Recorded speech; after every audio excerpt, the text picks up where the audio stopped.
देखिए, ये दोनों भी जो अलायंसेस हैं, नीतीश कुमार और बीजेपी, आरजेडी, कांग्रेस, इसको बिहार की जनता ने आजमा कर देख लिया और ये सरासर नाकाम साबित हुए। बिहार की जनता की उम्मीदों पर नहीं उतरे, बल्कि इन दोनों ने बिहार की जनता से वोट लेकर उनको धोखा दिया और उनके कोई प्रॉब्लम्स को हल नहीं किया।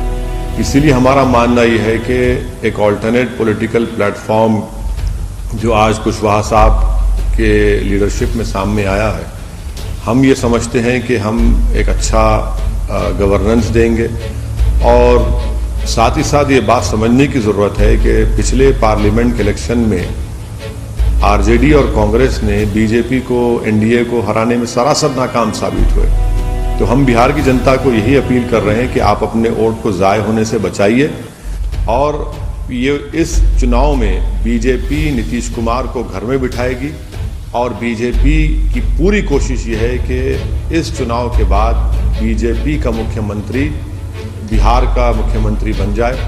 इसीलिए बिहार की जनता के लिए बहुत ज़रूरी है कि पिछले चुनाव में, असेंबली के चुनाव में 5 साल पहले उन्होंने बीजेपी के खिलाफ वोट दिया था, मगर उनको धोखा दिया गया, झूठ बोलकर उनको वोट हासिल किया और नीतीश कुमार और कांग्रेस, आरजेडी इसमें नाकाम साबित हुए और बीजेपी फिर सत्ता में आ गई। तो इसलिए हम उम्मीद करते हैं कि बिहार की जनता ना सिर्फ हमको अपने वोट से बल्कि अपनी मोहब्बत से और अपने आशीर्वाद से नवाजेगी। देखिए, मैं आपसे जो बात कहा हूँ, ये बिहार की जनता के दिलों तक पहुँच चुकी है। बिहार की जनता भी देख रही है कि किस तरह बीजेपी वहाँ पर अपना चुनाव लड़ रही है और किस तरह बीजेपी खामोशी से नीतीश कुमार को सियासी तौर पर बिल्कुल कमज़ोर करके रख देगी।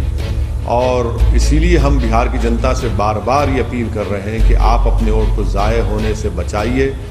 आरजेडी, कांग्रेस में इतनी ताकत नहीं है कि वो बीजेपी को हरा सके, क्योंकि पार्लियामेंट के इलेक्शन में ये एक सीट पर कामयाब है और वो भी एमआईएम का कैंडिडेट था, अख्तर उल ईमान, जो बिहार के हमारे अध्यक्ष हैं।